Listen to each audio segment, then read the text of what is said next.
Welcome to the Galactic University, where the brightest minds from across 17 different star systems come to learn about the wonders of xenobiology. And by brightest minds, I mean everyone except the humans sitting in the back row, who apparently got here through some kind of interspecies exchange program that nobody quite remembers approving.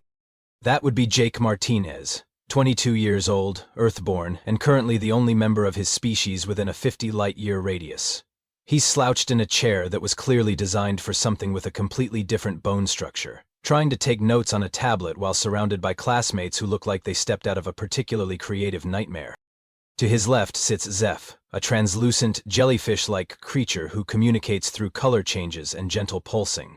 Zeph currently glows a nervous yellow-green, which Jake has learned means either anxiety or indigestion. Hard to tell the difference sometimes. On his right is Crix, who appears to be made entirely of living crystal formations. Crix speaks in precise, mathematical terms about everything, including lunch preferences. The probability of today's nutrition paste achieving adequate flavor parameters remains consistently low, Crix announced earlier, which Jake assumes was a complaint about cafeteria food. Behind him, Noodle is coiled around his specially designed chair post. Noodle belongs to a serpentine species with approximately 14 eyes scattered along his length, which means he sees everything from every angle simultaneously. This makes him incredibly paranoid and an absolute nightmare during group projects. At the front of the lecture hall stands Dr. Vortak, a mantis-like creature whose species apparently evolved from predatory insects, but decided to pursue academic careers instead of, actual predation. Dr. Vortak has 6 arms, compound eyes, and the kind of intellectual superiority complex that makes him insufferable at faculty parties. Class, Dr. Vortak announces, his mandibles clicking with each syllable, today we continue our comprehensive study of apex predation across the galaxy. His compound eyes sweep across the room and pause deliberately on Jake. Though I suppose some of us come from planets where the term apex predator applies rather loosely. Jake doesn't look up from his tablet. He's gotten used to these little digs. Apparently, when the Galactic Council first reviewed Earth's application for interstellar contact, they classified humans as semi-intelligent omnivores with delusions of grandeur. Not exactly the most flattering first impression. Now, Dr. Vortak continues, as we discussed last week, true apex predators possess specific characteristics that separate them from mere opportunistic scavengers. Another pointed look at Jake. Superior sensory capabilities, advanced hunting strategies, and most importantly, the psychological dominance necessary to establish territorial supremacy. Zeph pulses a curious blue. Professor, what about pack hunting species? Surely cooperation indicates intelligence. An excellent question, Zeph. Dr. Vorthak's antennae twitched approvingly. Pack hunting does demonstrate a certain level of social organization. However, it often compensates for individual weakness rather than showcasing true predatory superiority. Jake finally glances up. So, teamwork is considered a weakness. The professor's mandibles spread in what Jake has learned is the equivalent of a condescending smile. Mr. Martinez, your species' reliance on tools and group tactics is certainly adaptive, but compare this to, say, a Regelian shadow beast, which can phase through solid matter while tracking prey across dimensional barriers. Individual capability versus collective compensation. Right, Jake says, making a note on his tablet. Individual capability. Got it. Crix's crystalline structure chimed softly. The mathematical probability of human survival on their homeworld without technological augmentation suggests significant environmental challenges. This indicates either exceptional adaptability or remarkable persistence. Both admirable traits, Dr. Vortak says with the tone of someone praising a particularly clever pet. Earth's humans have certainly made impressive progress for a species that lacks natural weapons, armor, or enhanced sensory perception. Noodle's 14 eyes all focus on Jake simultaneously. How did your species achieve dominance without any obvious predatory advantages? This observer finds the statistical improbability fascinating, yet confusing. Jake shrugs. We're persistent. Also, we throw things really accurately. This gets around of what Jake assumes are alien chuckles. Zeph flashes an amused purple, Crix's crystals tinkle like wind chimes, and Noodle's eyes blink in sequence like a bizarre Christmas display. Projectile hunting, Dr. Vortak notes, somehow making it sound quaint. Yes, several species have employed similar techniques during their primitive developmental phases. Jake wants to point out that humans didn't exactly abandon projectile weapons after discovering fire. But he's learned that contradicting the professor usually results in longer lectures about evolutionary developmental phases and technological dependency complexes. Instead, he goes back to his notes, where he's been keeping a running list of things his classmates don't know about Earth. Today's edition. Apparently throwing stuff accurately is considered primitive. Note, do not mention baseball, darts, or military snipers. The irony isn't lost on him that he's sitting in a classroom full of creatures who consider him barely above a clever monkey, while taking notes on a device that his supposedly primitive species invented in a building constructed using human engineering principles, located on a space station that humans helped design. But hey, at least the tuition was free, probably because they figured he'd be too stupid to learn anything anyway. Dr. Vorthok clicks his way to the holographic display unit, his 6 arms moving in that unnaturally coordinated way that makes Jake slightly nauseous. Today, class, we will examine the galaxy's most efficient killing machines. True apex predators that have earned their position through millions of years of evolutionary refinement. The first hologram materializes, a creature that looks like someone crossed a velociraptor with a chainsaw and gave it anger management issues. The Vraxian Death Stalker, Dr. Vortak announces proudly. Native to the volcanic death worlds of the Vraxian system, capable of tracking prey across continents using electromagnetic signatures, with claws that can slice through reinforced titanium. Jake raises his hand. What's their success rate? 97.3%. Dr. Vorthak replies, mandibles clicking with satisfaction. Compare this to your Earth's so-called apex predators. I believe your largest feline has a success rate of roughly 20%. Lions hunt in groups and have to deal with scavenger competition, Jake points out. Also, they're not exactly trying to slice through titanium when they're going after a zebra. Zeph flickers, confused orange. What is a zebra? Striped horse, Jake explains. What is a horse? Large mammal with 4 legs that humans used for transportation before we invented cars. Crix chimes in with crystalline precision. Your species domesticated other creatures for mechanical purposes? The efficiency ratio seems suboptimal. Dr. Vorthak waves dismissively with 2 of his arms while operating the hologram with the other 4. Primitive resource utilization. Perfectly normal for developing civilizations. The display shifts to an even more terrifying creature. Now, the Andromedan Void Hunter. This magnificent specimen can survive in the vacuum of space, track prey across star systems, and digest any known form of matter.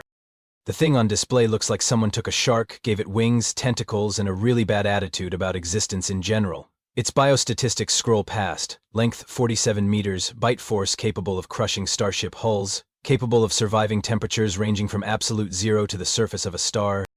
Impressive, Jake admits genuinely.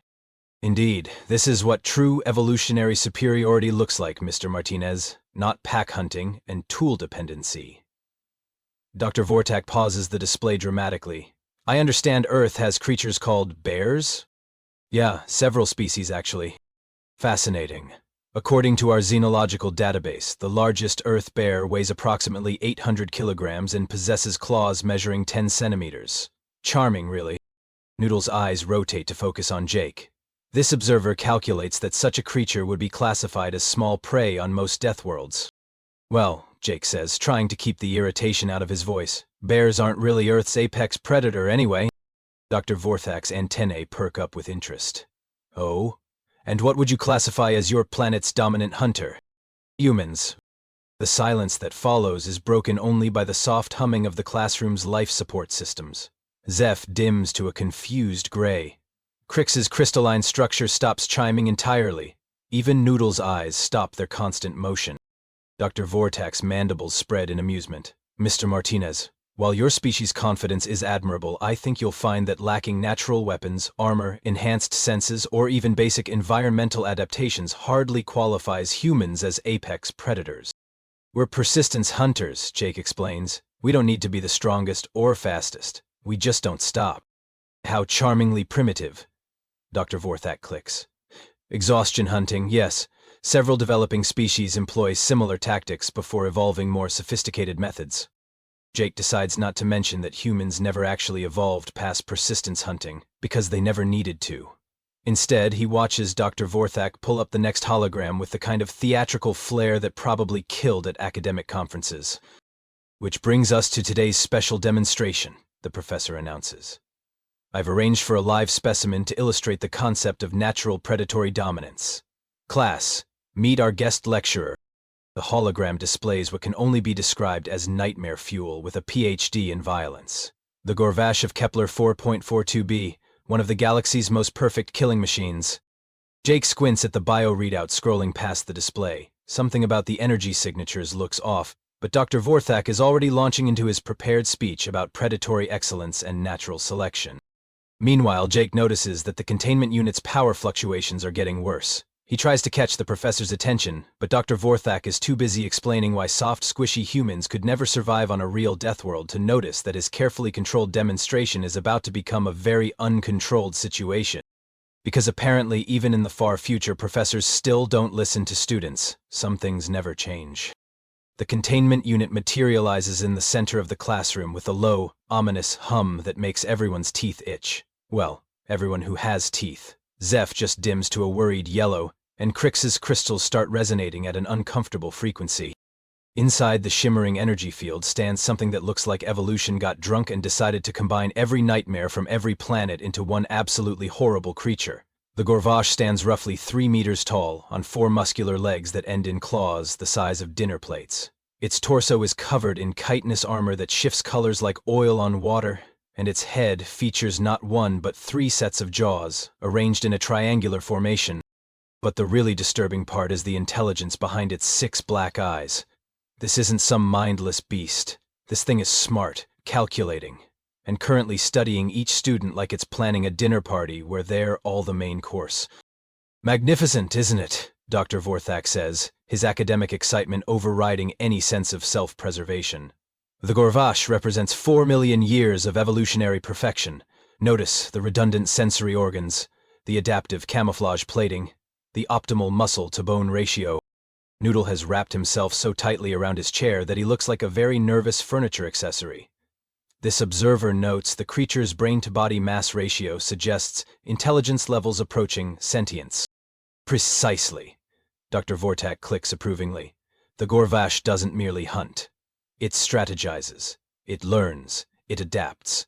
On its home planet of Kepler 442b, a single Gorvash can dominate territory spanning thousands of square kilometers. Zeph's nervous pulsing is getting faster. Professor, are you certain the containment field is adequate? My dear Zeph, this containment system could hold a small star. We're perfectly safe. Dr. Vorthak gestures grandly with 4 of his arms. The Gorvash before you has a bite force of approximately 12,000 pounds per square inch. Reflexes operating at neural speeds that would make our fastest interceptor pilots look sluggish, and a hunting success rate that approaches statistical perfection. Jake glances at his tablet, where he's been monitoring the power readings from the containment unit. The energy fluctuations are getting worse, cycling in regular patterns that suggest some kind of harmonic resonance issue. He raises his hand. Professor, I think there might be a problem with the containment matrix. Dr. Vorthak doesn't even look in his direction.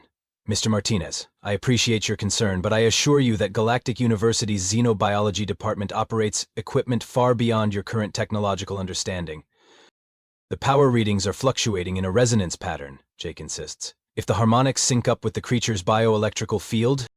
Young man, Dr. Vorthak interrupts, his voice taking on that particular tone professors use when they're about to explain why students are idiots. Bioelectrical harmonic resonance in containment systems is a theoretical impossibility. The mathematics alone require understanding of 17-dimensional energy matrix calculations. Jake looks down at his tablet, where he's already run the calculations. Actually, if you factor in the creature's natural electromagnetic signature and account for the quantum flux variations in the containment grid, the resonance cascade becomes not just possible, but inevitable within the next 4 minutes and 37 seconds. The classroom goes quiet, except for the increasingly unstable humming of the containment unit. Dr. Vorthak stares at Jake with the expression of someone who just watched a goldfish solve calculus. You calculated 17-dimensional matrices. In your head? No, I used my tablet. Humans are terrible at math, but we're pretty good at building things that are excellent at math. Crix's crystals chime with what sounds like approval. Efficiency through technological augmentation. This approach demonstrates logical resource allocation. The point is, Jake continues, I think we should probably move everyone back from the containment unit, like, right now. Dr. Vorthak's academic pride won't let him admit that a primitive human might understand xenobiology equipment better than he does. Mr. Martinez, while your enthusiasm for the subject is commendable, I hardly think a species that only discovered fire a few thousand years ago is qualified to— The containment unit's humming suddenly shifts to a higher pitch, and the Gorvash's eyes all focus on the energy barrier with unmistakable interest. Jake checks his tablet again. 3 minutes 41 seconds. As I was saying, Dr. Vorthak continues, determined to maintain his lecture schedule, the Gorvash represents everything that separates true predators from pretenders: natural weapons, superior senses, and, most importantly, the psychological presence necessary to dominate any environment. The creature inside the containment field tilts its head and makes a sound like grinding metal mixed with a purr. Its armor plates shift to a darker pattern, and all 6 eyes lock onto Dr. Vorthak with the focused attention of something selecting its first target. Beautiful, Dr. Vorthak whispers, completely missing the fact that he's just been marked for death. Notice how it assesses threats and identifies the alpha presence in the room. Jake glances around the classroom. Zeph has gone completely transparent with fear. Noodle has coiled himself into a defensive ball. Crix has shifted to a darker, more protective crystalline formation. And Dr. Vorthak is standing 3 meters away from a barely contained galactic murder machine, explaining why it's so much better at killing than anything from Earth. 2 minutes, 18 seconds, Jake says quietly. The Gorvash makes that grinding purr sound again, and Jake notices something that makes his stomach drop. The creature isn't just studying Dr. Vorthak anymore. It's studying the containment field itself, watching the energy patterns, learning.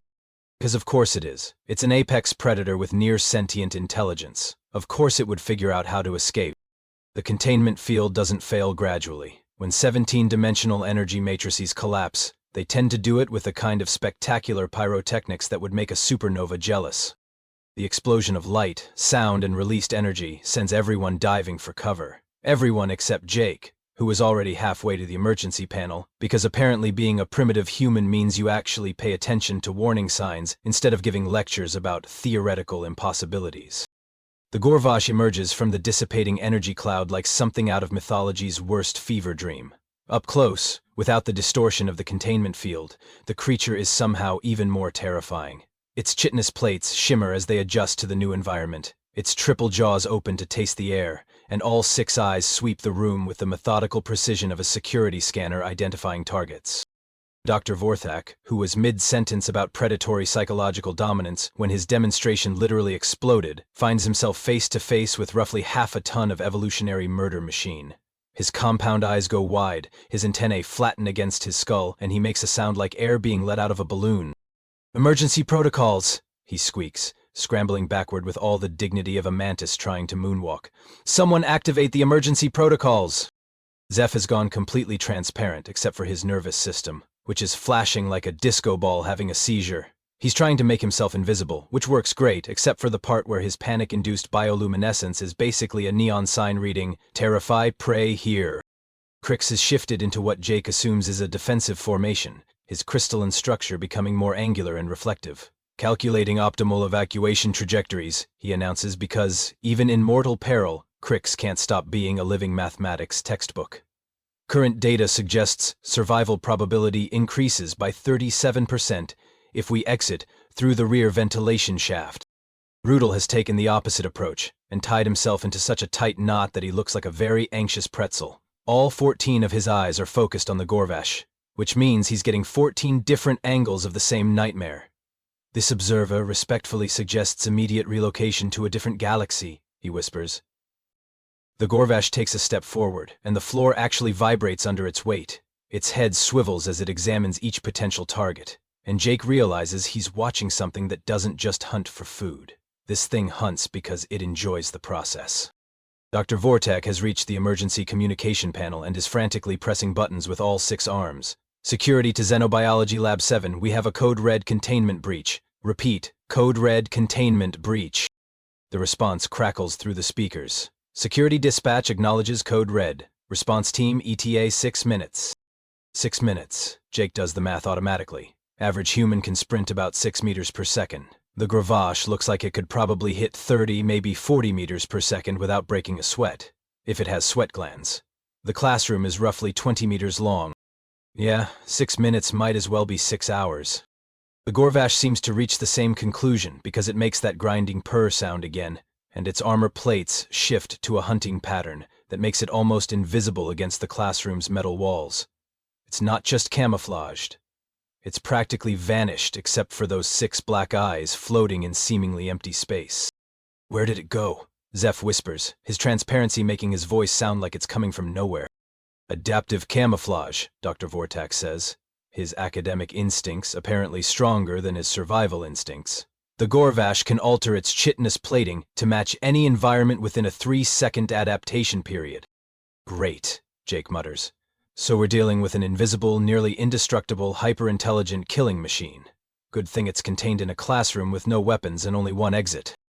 The Gorvash's eyes suddenly focus on Dr. Vortak, who's still standing near the emergency panel like he's giving a nature documentary. Fascinating, the professor continues, apparently unaware that he's being sized up like a menu item. Notice how it selects the most prominent target first. This demonstrates the sophisticated threat assessment capabilities that the creature moves. 1 second it's invisible camouflage, the next it's a blur of motion heading straight for Dr. Vortak with the kind of focused intent that suggests the professor's threat assessment lecture was a little too accurate. Jake doesn't think. He steps directly into the Gorvash's path. Not beside it, not at an angle, directly in front of it, right between the creature and its intended target. The Gorvash skids to a halt so suddenly that its claws leave gouges in the floor. It's now less than 2 meters away from Jake, close enough that he can smell its breath, which is apparently what sulfur and death would smell like if they had a baby. Everyone in the classroom holds their breath. Well, everyone who breathes. Crix just stops chiming entirely. The Gorvash tilts its head, studying this small, soft creature that just did something completely unprecedented.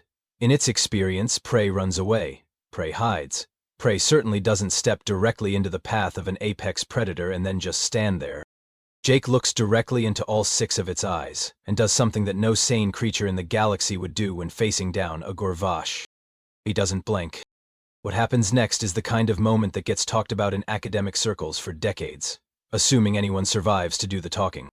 Jake Martinez, 5 foot 10 inches of what the galaxy considers an evolutionary participation trophy, stands perfectly still while staring down a creature that could dismantle a battlecruiser with its bare claws. And he's not just looking at it. He's looking through it, the way a human looks at something they're evaluating, categorizing, deciding what to do with. The Gorvash has never encountered this before. In its experience, creatures either run, fight, or freeze in terror. They don't stand calmly in front of certain death and conduct what appears to be a performance review. Jake's internal monologue is running on pure human autopilot. First assessment: big, definitely dangerous, but moves like it's used to intimidating rather than actually fighting. Predators that rely on fear tactics usually haven't had to deal with real resistance. Second assessment: intelligent but operating on instinct patterns. It's following a script, and scripts can be disrupted. Third assessment: it's beautiful, in the way that apex predators are beautiful. Perfectly designed for its function, every feature honed by millions of years of evolutionary pressure. Jake can respect that, even while calculating the best way to mess with its head. He shifts his weight slightly, not stepping back, not stepping forward, just redistributing his balance in a way that changes his entire posture. It's subtle, but suddenly Jake doesn't look like prey anymore. He looks like something that's deciding whether the Gorvash is worth his time. The creature's head tilts further, confusion creeping into those black eyes. Its camouflage plates flicker uncertainly. Dr. Vortak, pressed against the far wall with his academic confidence in ruins, whispers to the class, "What is he doing? This behavior makes no evolutionary sense." Jake takes a single step forward. The Gorvash actually takes a step back. Zeph flickers back to visibility, pulsing confused colors. Did the human just make it retreat? Impossible, Dr. Vortak breathes. The Gorvash has no natural predators. It doesn't understand the concept of retreat. But Jake knows something the good professor doesn't. Apex predators aren't used to being challenged. They're used to being the biggest, baddest thing in their environment. When they suddenly encounter something that doesn't follow the rules, something that doesn't acknowledge their dominance, it breaks their programming. Jake takes another step forward, maintaining eye contact. Not aggressive, not threatening, just present. Occupying space like he belongs there, like he owns it. The Gorvash armor plates cycle through several color patterns rapidly, its equivalent of nervous sweating. This small, soft creature isn't behaving like anything in its evolutionary memory. It's not running, not fighting, not submitting. It's just existing in the same space with complete confidence, and that confidence is somehow more unsettling than claws or fangs or energy weapons. The psychological pressure, Jake says quietly, still not breaking eye contact, is called presence. Humans are really, really good at it. He takes a third step forward, and this time the Gorvash doesn't just step back. It lowers its head slightly, just a few degrees, but enough to break the direct eye contact that predators use to establish dominance. "Oh my," Vorthak whispers, it's deferring to him. Jake continues his slow, steady approach. Each step is deliberate, measured, claiming territory. He's not invading the Gorvash's space. He's expanding his own space to include the Gorvash. There's a difference, and the creature can feel it. Noodle uncoiled slightly, 14 eyes blinking in sequence. How is the human generating psychological pressure without pheromones, size advantage, or threat displays? He's not generating pressure, Crix chimes softly. He's generating certainty. The mathematical probability of his confidence being based on superior capability is causing the Gorvash to recalculate its threat assessment algorithms. The creature's breathing has changed. The deep, rumbling breaths of a confident predator have become shorter, more careful. It's no longer evaluating Jake as prey. It's trying to figure out what he is, and why every instinct it has is telling it to be very, very careful. Jake stops walking when he's close enough to reach out and touch the creature's armored snout. The Gorvash towers over him, outweighs him by probably 800 pounds, and could end him in approximately 12 different ways without breaking a sweat. And then Jake does something that will be talked about in xenobiology textbooks for the next 1,000 years. He slowly extends his hand, palm down, and holds it steady in front of the Gorvash's central mouth. The classroom is so quiet you can hear Zeph's nervous bioluminescence humming. The Gorvash stares at the offered hand. Its 3 sets of jaws could remove that hand, and the arm it's attached to, in one easy bite. But something about the calm certainty of the gesture, the complete absence of fear or aggression, short-circuits every predatory instinct it has. Because what Jake is offering isn't submission, it's acknowledgement. One apex predator recognizing another. The Gorvash lowers its massive head and gently touches its snout to Jake's palm. Then, in a display that will haunt Dr. Vortak's academic nightmares for years to come, the creature lies down and rolls onto its back, exposing its armored belly in the universal gesture of submission. Jake scratches behind what he hopes are its ears. "Good boy," he says calmly. "Who's a good apex predator?" The Gorvash makes a sound suspiciously like a purr. The security team arrives exactly 6 minutes later to find Jake Martinez sitting cross-legged on the classroom floor, casually petting what is supposed to be one of the galaxy's most dangerous predators like it's an oversized house cat. The Gorvash is still on its back, armor plates shifted to a content blue-green pattern, making happy rumbling noises every time Jake scratches behind its sensory clusters. The lead security officer, a heavily armored Thrakari who probably outweighs Jake by a factor of 3, stops in the doorway and stares. Is this the Code Red situation?" "False alarm," Jake says without looking up from his impromptu pet therapy session. "Just a minor containment breach. Everything's under control now." Dr. Vortak is pressed against the far wall, his compound eyes locked on the scene like he's witnessing the fundamental laws of physics being rewritten in real time. His mandibles click, helplessly, as he tries to process what just happened to his entire understanding of predatory behavior. Zeph has regained his normal translucent green coloring but keeps flickering confused yellow around the edges. "I require clarification. The Gorvash is an apex predator. Apex predators do not engage in submission behaviors with prey species." "That's because I'm not a prey species," Jake explains, giving the creature's armored belly a gentle pat. "I'm another apex predator. This big guy just needed to figure that out." Crix crystals chime with analytical interest. Insufficient data. Human physiological capabilities do not support apex predator classification according to standard galactic taxonomy. Jake finally looks up, and there's something in his expression that makes the security team unconsciously take a step back.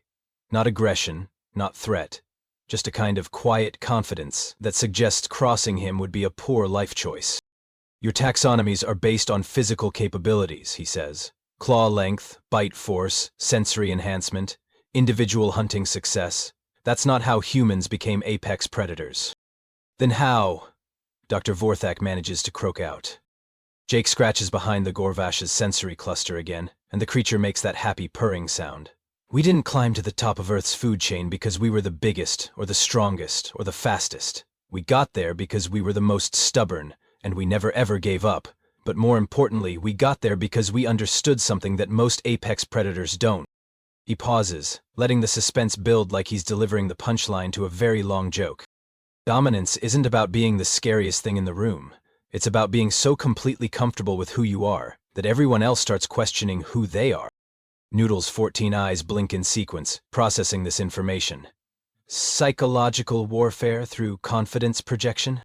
More like psychological warfare through not caring about the warfare part, Jake clarifies. This guy here, he gestures to the contentedly purring Gorvash, has probably never met anything that wasn't either afraid of him or trying to kill him, so when he runs into something that's just chill about the whole situation, it breaks his brain a little bit. Dr. Vorthak's antennae twitch weakly. But you're physically inferior in every measurable category. Jake shrugs. So? I wasn't planning to arm wrestle him. I was planning to out-expetreditor him, and humans are really, really good at that. The security officer clears his throat. Should we re-establish containment protocols? Jake looks down at the Gorvash, who opens one lazy eye to look back at him. What do you think, buddy? You want to go back to your enclosure, or do you want to cause more problems? The creature rolls over, stands up, and walks calmly back to where the containment unit used to be. It lies down in the exact center of the space, and waits, patiently. You'll be fine there until you can get a new containment field online, Jake says, standing up and brushing dust off his pants. Just remember to check the harmonic resonance calculations next time, and maybe don't put the power coupling so close to the primary matrix. That's just asking for a feedback loop. Dr. Vorthak stares at him. You understand our containment technology? I understand engineering principles. Doesn't matter if it's a car engine or a 17-dimensional energy matrix. Stuff breaks in predictable ways when you don't account for harmonic resonance. Jake picks up his tablet and heads for the door. Same time next week, Professor. He pauses in the doorway and looks back at his classmates, who are all staring at him with varying degrees of shock, confusion, and what might be newfound respect. Oh, and for the record, he adds with a grin, bears aren't Earth's apex predator. We are. We just let the bears think they're in charge, because they're fuzzy and we like them. As he walks out, leaving behind a classroom full of aliens trying to rewrite their understanding of predatory behavior, Jake makes a mental note to update his list of things his classmates don't know about Earth. Today's edition, apparently casual confidence is considered a superpower. Note, do not mention that human children regularly stare down apex predators at zoos for fun. Behind him, the Gorvash settles in for a nap, probably dreaming about belly rubs and the strange little creature that taught it what real dominance looks like. Some days, being the galaxy's most underestimated species has its perks.